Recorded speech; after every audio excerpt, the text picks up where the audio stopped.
Joining us, this is the Daily Report, State of the Nation, with my guests, Mark Bichachi, an analyst and communications strategist, as well as Professor Gitile Naituli, former commissioner, NCIC. Bichachi, the same question I asked Prof before the break. What do you make of the resurgence, the reemergence of Rigathi Gachagua in this form?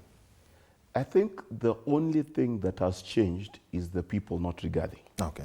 Rigathi was clear from the beginning that he was a deputy president for the mountain and wanted to be a leader for the mountain.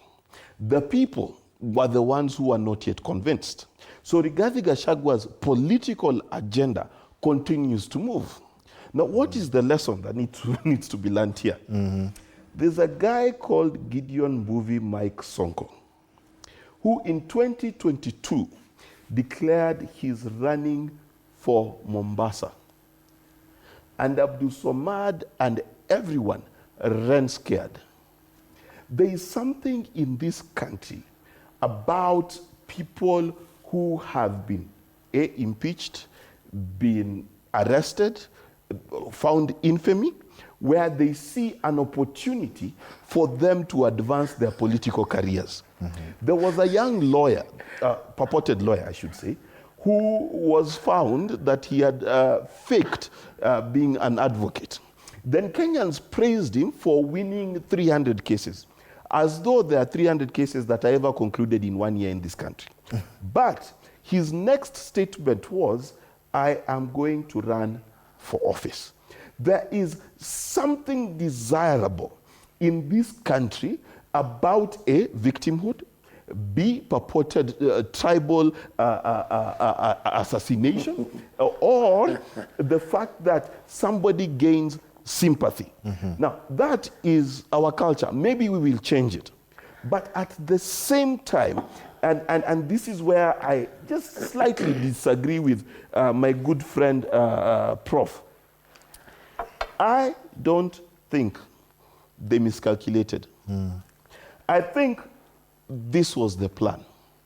The reason I know this was the plan is because before Rigathi exited, Raila entered. That must have been a plan. The person who entered and the person who exited should tell you what the actual plan is. And the writing is clear on the wall. Now, as for Rigiji, he has gotten what he wants. He's got the attention. He is the latest bell at the ball. The question that Kenyans significantly need to ask themselves is 2027 going to be another Kikuyu, Luo, Kisii, Kamba calculation? Or is it going to be about economics, the fight against corruption, accountability? We got so close this year, and we continue to do so. Look at now, Adani is down. So will we vote? Yeah. Will we vote the way we voted Adani out, or will we remain Kisii's Kambas? I would like to come in. Yeah? Yes, Prof. Please proceed. Let me come in. Yes. Now, I look at it this way.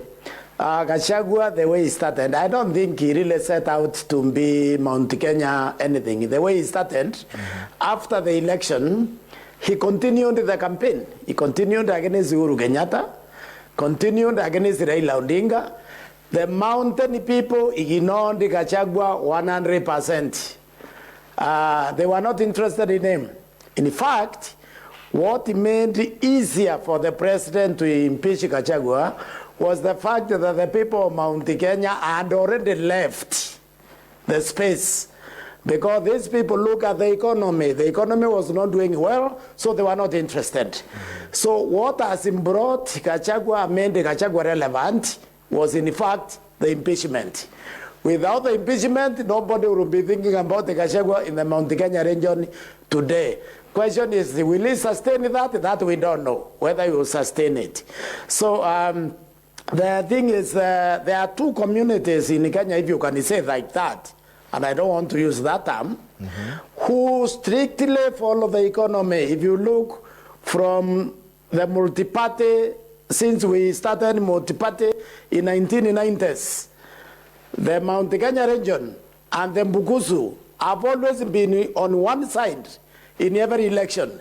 They are either in the government together, like they are now, or they are outside in the opposition together, because these people strictly look at the economy, whether the economy is performing or not. So those two communities, they had already started the separation before the Gachagua impeachment.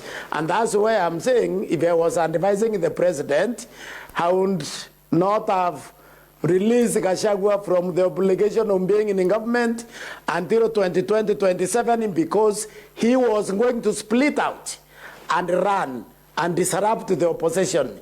And impeach Gachagua cannot disrupt the opposition. He is a danger to the president, because he is bound to support somebody else, and that will be a force that cannot be ignored. Okay. And matters, continental, issues. Kenya is still fronting the candidate, the Honorable Raila Odinga, for the AUC chairmanship. In fact, a poster that we saw from Aden Duale, CS for Environment, he says, "A new dawn for Africa, revitalizing our continent through unity and vision." What do you make about our candidacy, the candidacy of Kenya so far? Is our candidate strong enough? Well, if you look at Raila Odinga's CV, you see someone who has the political wherewithal, the connections to make sure that he can actually be AUC chair. You look at his age, he is well seasoned. He is someone who has the respect not only of his peers, but the presidents of Africa do not consider him an outsider. He is one of them. He has sat with them as a prime minister. He's sat with them in many instances, even when he was minister. So he's not a foreigner. So in terms of his competence, yes, that is there. In terms of whether he is votable for, yes, he is, for two reasons. Number one, the AUC revolving chairmanship is coming to East Africa, which is why the only other person they talk about is the fellow in Djibouti. Now, I've not seen him do a serious campaign, so I will not. In fact, Pauline Joroge, my good friend, asked a question whether anyone has seen this guy campaign or if anyone of us know his face, but he's not campaigning to Africans. He's campaigning to African presidents. So the question we have to ask ourselves, is South Africa and its neighbors going to support Raila Odinga? Is East Africa going to back Raila Odinga? Is the Anglophone speaking part of West Africa going to support Raila Odinga? But to bring it internally, and perhaps this is a selfish wish for me, and please, my ODM friends, don't stone me. I pray that God does Kenya a favor and takes Raila Odinga to the AUC. Why is that? So that people will stop depending on Raila Odinga to be the barometer of opposition and leadership. It is time that we saw new leadership, we saw new people germinate. Now, I've had some Gen Z who might tweet at me after this, who said that Raila Odinga should fail. I'll tell all Gen Zs, the best gift you can give yourself is what that young lady said. Raila ka nyumbani, we got this. It is good for this country for Raila to exit politics as an elder statesperson, so that now people can grow and begin to own the space that Raila Odinga has held for a long time. So it is good for Africa and it is good for Kenya. Prof, do you agree, or what are your opinions about this? I mean, the candidacy of Raila Odinga and this seeming shadow that he needs to remove from the scene?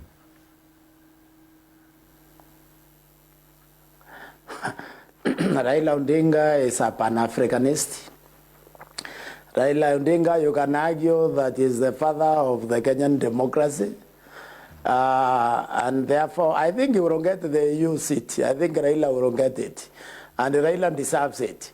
But that doesn't mean that I think, with respect to Bichachi's argument, that Raila has been able to push things through because he has been working with the other people, Nagalonzo, Musyoka, other Kenyans, been pushing the Kenyan agenda, the Kenyan opposition agenda. So I don't know why people think that if he is removed from that space, the other Kenyans see leaders emerge because of need. And that's why during Kibaki, people were saying, where did the civil society go? Where did the church go? All those who are not there because there was no reason for them to be there. Decisions were being made which were serving society. The church comes when decisions are made that are not serving society. The civil society comes when decisions are made which are not serving society. So I think Raila Odinga going to AU is a good thing. For Africa, it's a good thing for Kenya, but not because he is obstructing anything within Kenya. I think Raila has been extremely useful for this country, and we should wish him well because we know that he can serve the continent in that position effectively. Mm-hmm. You know, let me just come in. You yes. know, Professor Naituli clearly says on his title, former commissioner NCIC, right? For there to be space for another commissioner, my good professor had to leave the commission. So it is not that Raila is obstructing anyone. It is that Kenya is clearly a country in transition, right? And that transition is something that when your father is still there are things you can't do. So there is nothing wrong with Raila Odinga moving to a higher position into an elder statesmanship. I'm not saying he's blocking anyone. I'm not Kalonzo. Kalonzo might feel he's being blocked. But for Kenya to move forward in terms of our society, in terms of that space when you are talking about civil society, the church, etc. Look at the church itself. We just discussed it today. The church has had to look at itself and has got to deal with itself. And that's why I told the church that first, as you deal with yourself, remember your baby. Don't abandon your baby. So there are things that we must understand that in the natural progression of any society, Barack Obama, who was younger, had to exit for Biden, who was older. What comparisons are you drawing there, Mark? No, I'm just saying, if Obama was president today, Biden would never have been president. Does not mean Obama was a bad president. Yes. Yeah, Prof? Exactly.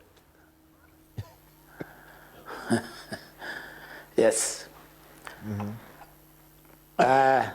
So I just wanted to comment. Yes.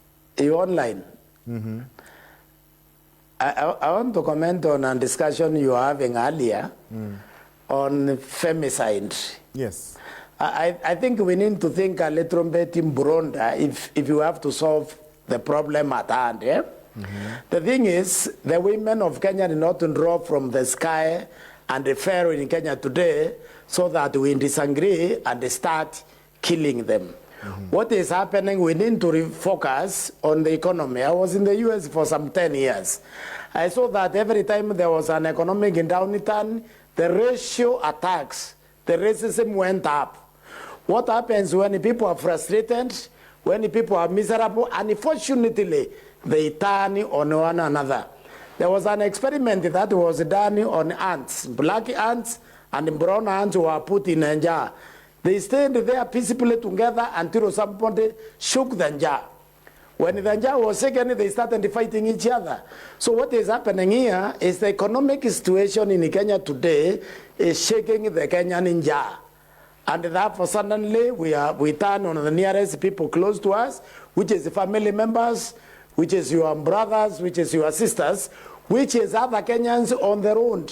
You drive to the road, you have so much problems in your hand, you forget you're in the road and they cause accidents. We need to focus on the economy.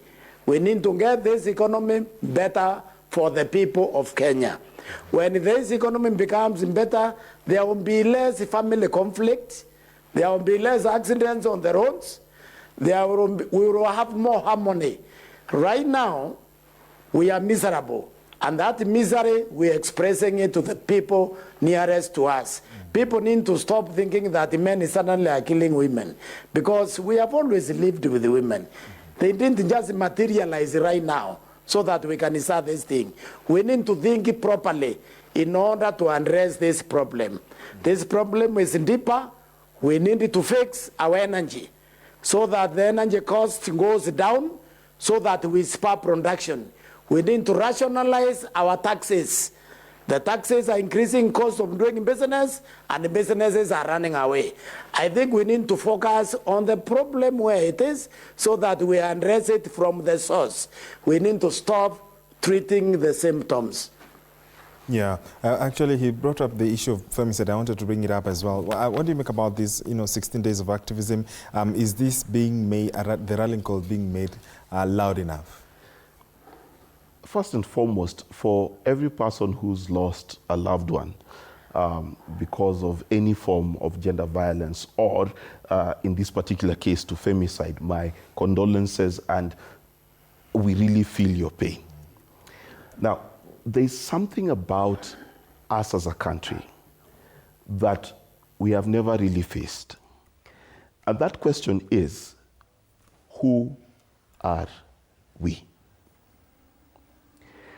When you go to church and you're a politician, and you go to church and you're a nurse, and as a nurse you've saved 50 lives, and as a politician you've brought a brown bag we know not from where, who gets to speak?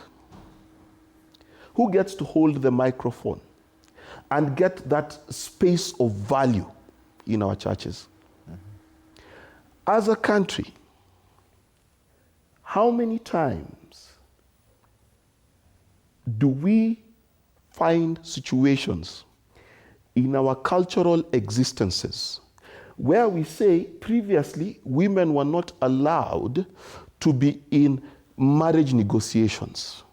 It is 2024. Can we change our culture and ensure women are there? How many times do we as a country ask ourselves, how safe are our women in matatus, in Ubers, in bars?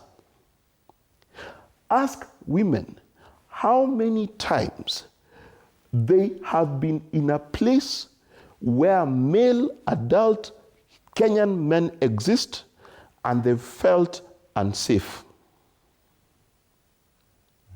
The issue is not just economics, and I agree economics give pressure, but the issue is this country never stops for 1 minute and ask ourselves, who are we? We want roads, we want planes, we just don't want to be good, nice people. That's a problem. Because if I asked you today to sign a contract with a Kenyan or a Tanzanian, which contract will you trust more? To be a Tanzanian. The only people on the continent of Africa we compete with in untrustworthiness are Nigerians. And they are almost 4 times our population. As a country, we need to sit down and ask ourselves genuine questions. Genuine questions. That who do we even define as a leader? We have people in parliament who've shot people on video. So if that can happen without consequence, where in this country of ours will women feel safe? It's not 16 days of activism. It has to be a nation that calls itself to a meeting and tell ourselves that when a lady gets on a matatu, just because she's wearing a miniskirt or not, she's going to walk from the beginning of the matatu to the end and feel safe. That's the day this country will change. Professor, so what needs to be done in terms of these gender cases? There are those who have argued there is more than meets the eye. Is it high time that the security agencies got up and addressed this? I mean, what is the perhaps cure to be able to resolve these issues that we are seeing, especially on matters GBV? I think the beginning of addressing this problem is in defining the problem appropriately. And I want to agree with Bichachi here that our value system is off. We don't really have a value system. In Article 10, we are confronted with the values that we should hold. One of those values is non-discrimination and the protection of the marginalized. The women is a vulnerable section of our society. So the Constitution attempts to give us values. That's why I'm agreeing with them completely. That we need to live by. So the values in Article 10, in Article 232 need to guide us. And of course, Article 73 on leadership and integrity, that need to guide us. But I think the most important thing is to ask yourself questions, and I like the way you put it in earlier, rising cases of FMS, rising. Yeah. Meaning that there is a spike which has not been there previously. So the spike wasn't there during the Kibaki administration. The spike was not there during Uhuru Kenyatta's administration. The spike is here now. We are not saying there was no gender violence then. What we are saying is there is a spike. We need to ask ourselves what is prompting that spike so that we can address that. And I want to say that it's not just in gender violence, it's in general violence in society. And Bichachi put a finger on it. He said there's members in the parliament who are killing the people. They have shot the people, but they are sitting in the parliament instead of being in jail. So there is a rise in impunity. And impunity is finding its way in our homes. It's finding its way in our workplace. And this is need to be dealt with. That's why we can't just blindly begin to say that suddenly we have become animals and we're eating each other. No. Okay. We need to look at our value system.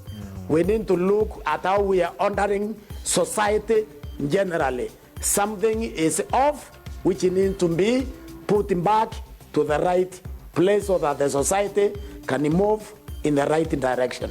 Indeed. Gentlemen, let's get to the closing remarks in a minute or so. Bichachi, I'll begin with you. What is the state of the nation right now, and what would you like to see perhaps as we get to the penultimate of the last quarter of the year? The buck stops at State House. That buck does not stop simply because of the presidency. It stops because the presidency represents the people. One of the things that is very critical is that office called the presidency and that sovereign called the people need to understand each other. If that does not happen, there is no change in the fuel price, there is no change in the dollar price that will deal with the issues of this country.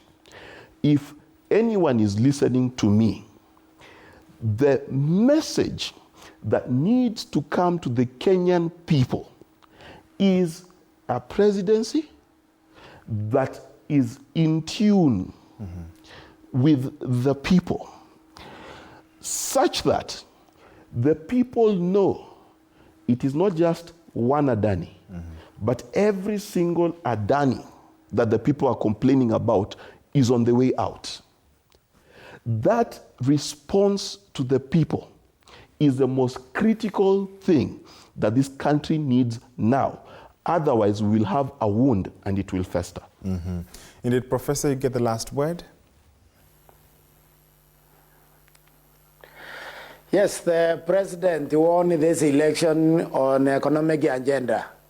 The president needs to go back to the economic agenda. Economic is what is going to set us free, all of us. Absolutely. What a punchy way, what a way to wind up the show tonight. I've been speaking to two gentlemen right here, Mark Bichachi, an analyst and communication strategist, as well as Professor Gitile Naituli, former commissioner for NCIC. My name is George Maringa. We thank you so much for watching the Daily Report. As always, stay safe and be kind to one another. On Sign Language has been Roda Nyamai. Good night from Nairobi.